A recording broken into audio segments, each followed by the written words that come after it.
So in this game we're playing as Nigma.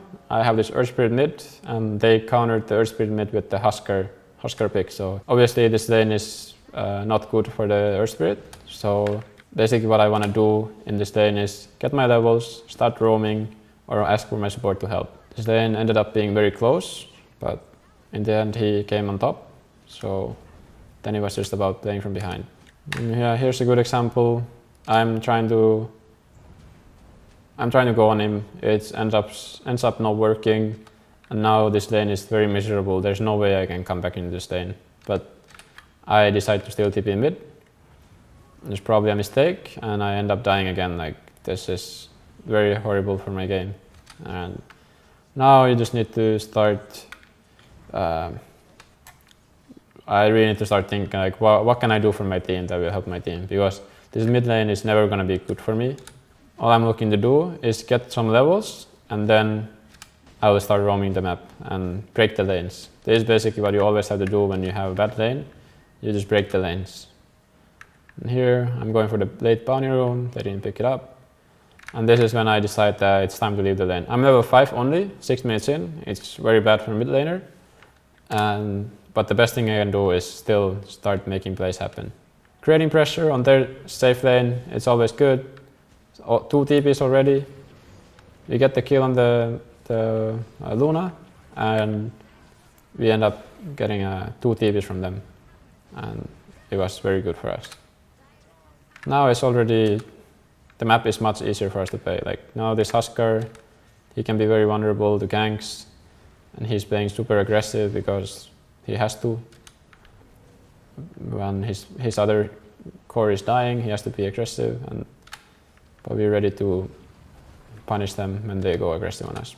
So here, like sometimes as a mid player, you would probably think about catching up, farming the jungle, getting the most out of the map. But instead, I just decide that I want to make pressure on the enemies. Like instead of trying to catch up, I just want to just keep playing aggressive on them. So here I have a good ward on the hill. I can see exactly what's happening. I see these 3 guys and I'm like, okay, this is very good for me. I see all of them chasing me. This is exactly what I want. I want to make space for my team. I want to make them react to what I'm doing instead of just staying AFK and farming jungle.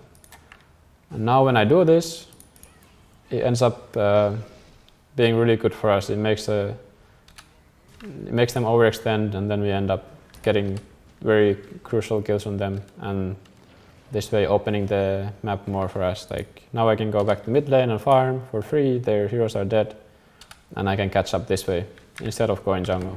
In conclusion of the laning phase, like when you're playing from behind, usually you need to have a clear plan of what are you gonna do after a certain point. Like certain lanes you cannot enter the lane after like he gets level 5, something like this. So in those cases, you have to have a plan, like how to break the lanes, how to get the most out of the map, how to be useful for my team. And so most games, when you're playing from behind, you want to start ganking, roaming, and making your own pressure happen, while the enemy mid laner is just staying mid and farming. You are actually going to be more useful by ganking the enemy carry and making your own pressure. Yeah, playing from behind as a team, it's always a difficult task, because most of these games you're gonna lose eventually, because if the enemy team is good, they're gonna use their advantage to win the game. That's how Dota works. The item advantage they have is very difficult to come back into the game. So in these situations, you really need to start taking risks and start playing the map to the limit. Like you have to start split pushing and like going on the openings you see, because the openings are going to be very limited. So every time you see a hero alone, you should probably take the chance of trying to kill him, even though you don't have all the information that they're not behind him, but you just have to take the chance. So your mentality has to be you have to be willing to take risks, and you have to be really sharp. Like every second, like think about like once you see a guy, you straight up take the chance. Like even though it might be like 3 minutes of like nothing happening, as soon as you see a guy, you have to be sharp and take the chance. and that's how you get back into the game. The way you can really practice playing from behind is when you play the pub games and you fall behind, you really just start thinking about ways to manipulate the map and like really just still try your best. Like even when you're very far behind, like the enemy team can always make bad mistakes, and you can capitalize on those and really just. It's like in Dota, there's always chances to come back into the game, and no matter how far behind you are, as long as you're sharp and you communicate with your team or you're on the same page, there's always going to be opportunities to come back in the game.